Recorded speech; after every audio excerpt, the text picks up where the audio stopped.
How's it going, everyone, and welcome to another video. Today we're going to be going over all of the things you need to know about the Winter Convergence Festival event that will take place in New World during the month of December, so that you don't miss out on anything that this event has to offer. But first, please consider giving the video a like and subscribing to the channel, it helps out massively. Now, let's get into it. It's that time of the year again, when Aeternum transforms into a winter wonderland as the festive season approaches. Throughout this period, the adventurers on Aeternum partake in festive quests, collect unique items, and embrace the spirit of giving. But I know a lot of you are new to Aeternum, so I will catch you up to speed on all things Winter Convergence in this video, as there's something fun to do in this event for players of all levels. For starters, this event will begin on December 10th, and from then, you'll see festively decorated winter villages pop up all across Aeternum. These villages will act as the hub for this event, and there will be 4 of them in total. As you can see on screen, they'll be located in Everfall, Monarch's Bluff, Weaver's Fen, and Brightwood. Throughout this event, you'll be earning winter tokens, and then heading to these villages to turn them in for event-themed rewards, along with some other very useful items like chromatic seals. And like with every other event, all daily cooldowns will reset at 5 AM local time, so there'll be things you can be doing every day. But now that we know the basics of the event, let's go over everything in a bit more detail, starting with how it is you'll be going about starting this event. To get started, simply head to any of the prior mentioned winter villages and talk to the giant yeti in the middle of it called the Winter Wanderer. He will give you a quest that will run you through most of the things you'll be doing throughout this event, give you some of the lore behind the event, and introduce you to the Convergence Shop, which is where you'll be spending the tokens you earn. First up for the quest, he'll have you visit one of the holiday huts in the Winter Village, so you can see what it is they do.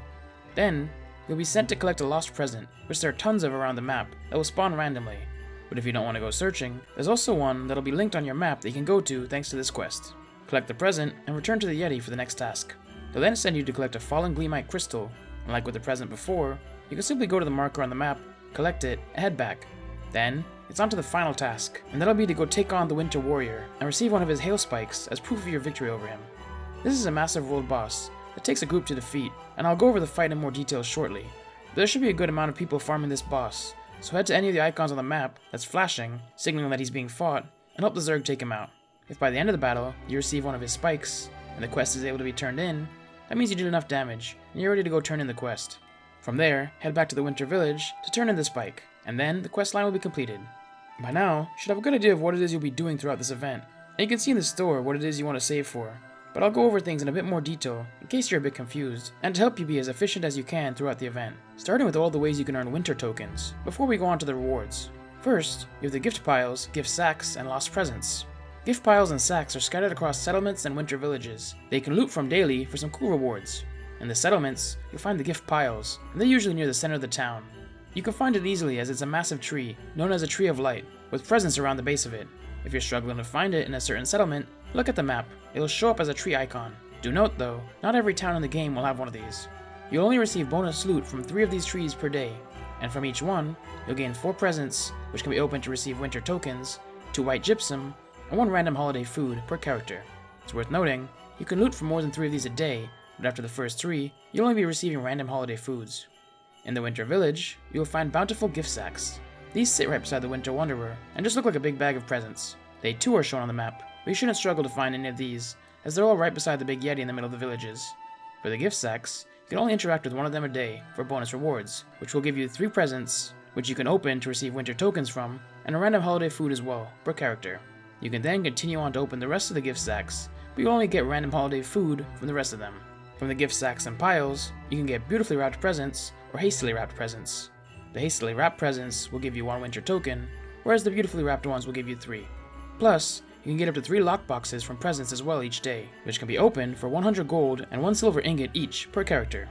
That's an easy free 300 gold each day just by opening some presents. Then, we have lost presents. These are little presents scattered around the wilds of Aeternum that you can gather and then exchange for tokens in the Winter Village. These tend to be a rather slow grind, so I usually skip these, and find farming the Winter Warrior to be a much more efficient way of getting everything I need from the event store. There are floating lost presents to look out for though, which can be worth your time, because if you shoot them down, you will receive 20 recovered presents, so keep an eye out for them, but the ones on the ground, I wouldn't go out of your way to get them. Following this same open world exploration theme, we have the Gleamite Meteors, and boy are these a sight to behold. You'll hear a strange noise that sounds almost alien before a meteor comes down from the sky. Follow its trail to where it lands, and mine the meteors to earn Gleamite, which you can turn in for more tokens, or use it to craft the high-tier winter-themed armor and weapons. These are only 700 gear score equipment though, with locked perks, so I tend to not go after this, but it could be a good way to level up some crafting skills, or get some decent luck gear. You'll see on screen all the locations you can behold one of these events, but don't worry if you don't witness any, but still want to craft winter gear, as you can also purchase Gleamite with tokens from the Convergence shop.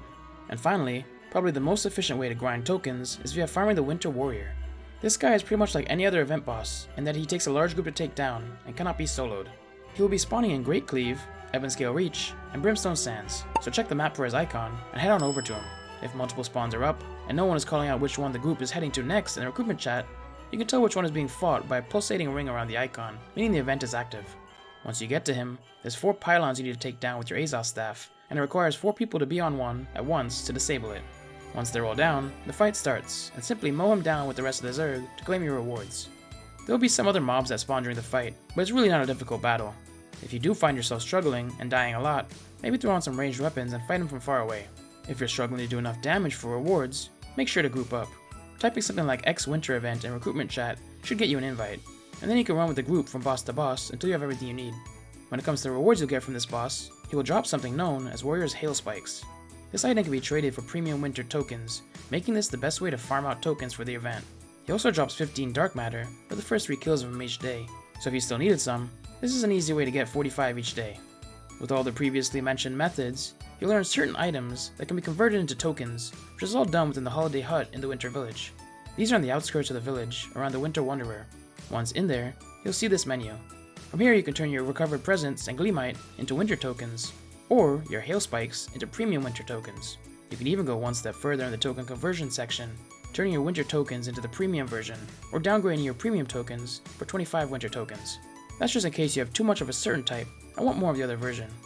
Do note though, for each premium winter token you make with the winter tokens, you'll need to use a vial of suspended Azoth to make it, so make sure to bring those along with you when you head over to the village. But now that we know all about the event, and how to earn tokens, let's look at the fun stuff. That's what you can spend your tokens on. All of the tokens you'll be earning throughout this event will be spent in the Winter Convergence shop, which you can find by talking to the Winter Wanderer in the Winter Villages. In here, you will have 5 tiers of rewards: Reveler, Celebrant, Merrymaker, Joybringer, and Holiday Regent. If you've done this event before in the past, and have leveled these up previously, you won't have to do this again. But if you haven't, don't worry, this will easily get done passively, and doesn't require much effort. You'll get XP to rank these up from everything you do throughout the event, from the intro quest, to gathering gift sacks, and even fighting the Winter Warrior. Slowly but surely you'll eventually get to max level, so just save up your tokens, and as you unlock each tier, purchase the rewards you want from said tier. When it comes to the rewards though, you really have a lot of options. For starters, there's the holiday foods that you can purchase from the Reveler tier. I would highly recommend avoiding these, as there are better food options out there, plus you'll be getting a lot of this food for free anyways when you're doing your daily gift sacks and piles. Better to use your tokens on other things. After that is the Celebrant tier, which will allow you to purchase some musical instrument skins as well as some basic furniture for your house that's all in a Frozen theme. The instrument skins are not really something that interests me that much, but the furniture can be used to make some pretty cool winter themed houses. Then you've got the Merrymaker tier. This is just the low level weapons that don't have much value unless you really like how they look and want to purchase them to add to your transmog collection. There's also a nifty frozen rabbit statue that can spruce up your house a bit. After that is the Joybringer tier, and this is where the rewards really start to get fun. You'll have some really cool, unique furniture pieces that can lead to some really fun houses, with the train set and Toy Rabbit being longtime favorites of mine. But you'll also be able to get the Give Present emote, which is really cool, and the Winter Wanderer's cloak skin. It's not really my kind of look for a skin, but I can see people enjoying it, and it's nice to have in the transmog collection all the same. And finally, there's the big one, the Holiday Regent, which is where a lot of you will spend most of your tokens. For starters, you have the Pristine Gleamite, Azoth Inductor, and Chromatic Seal, which are amazing items to have to improve your gear. Buying these with tokens will save you a lot of gold in the long run, so they are very much worth getting, and since they're on a cooldown, you should try to get as many of them as you can or need during this period. The Gleamite and Inductor can be purchased once a week, and the Chromatic Seal can be purchased every 3 days. Along with that, you can purchase a bunch more skins for your character, which again, none are really my style, but maybe you'll like them, and some more really cool furniture.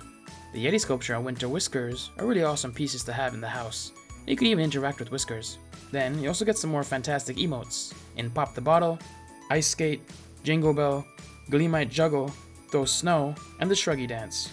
I really like the Pop the Bottle emote, and the Ice Skate will always be iconic, as before we had swimming, it was a way to move faster underwater, making it vital for certain pieces of content. And finally, you can purchase 2 winter-themed camp skins, which also look pretty nifty, if you want to spruce up your camp's look a bit. Overall, there's just a ton of great rewards to grind towards for this event. But don't worry if you don't get them all this time around, as the event will be back again next year, and you keep working towards getting them all then.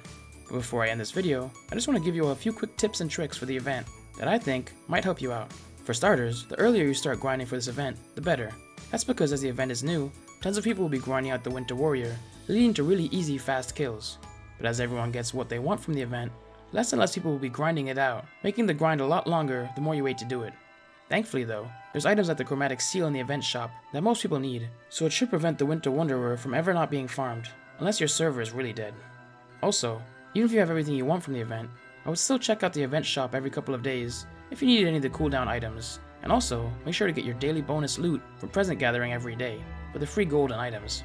The same goes for the Winter Warrior. If your character still needs dark matter, it could be worth getting 3 kills in each day for the 45 dark matter. It'll add up to a ton by the end of the event. This is also one of those events that makes having multiple characters very useful. Logging into your alt every day to grab the daily bonuses can lead to easy tokens on several accounts, and then you can use the tokens on your alts for things like skins that are account wide, and use the tokens on your main for the items you really need like chromatic seals. Plus, if your alts are in the same server as your main, you can get the items of value and free daily gold, and then transfer it over to your main account later on down the line. Following the money-making theme, if you have any excess vials of suspended Azoth, this is a good time to sell them all, because the prices usually spike with people needing them to upgrade tokens. Some people who like to play the markets even buy a lot of this up prior to the event going live, and then sell it on now for massive profits, so it's worth keeping that in mind for next year as well. And finally, if you're out in the world and you come across a Gleamite meteor, make sure to pop any of the event food you have before mining it, as you'll just get free bonus loot from it. But that covers everything you need to know about the Winter Convergence Festival event. It's a really fun time in New World when this event comes around, so hop in, have fun, and make sure to spread some joy to your fellow adventurers during the festive season. If you have any questions about the event that I might not have covered, feel free to ask them below. I'll answer them all to the best of my ability, and if the video is of any help, please consider giving the video a like and subscribe to the channel. It helps out massively. But until next time, have a good one.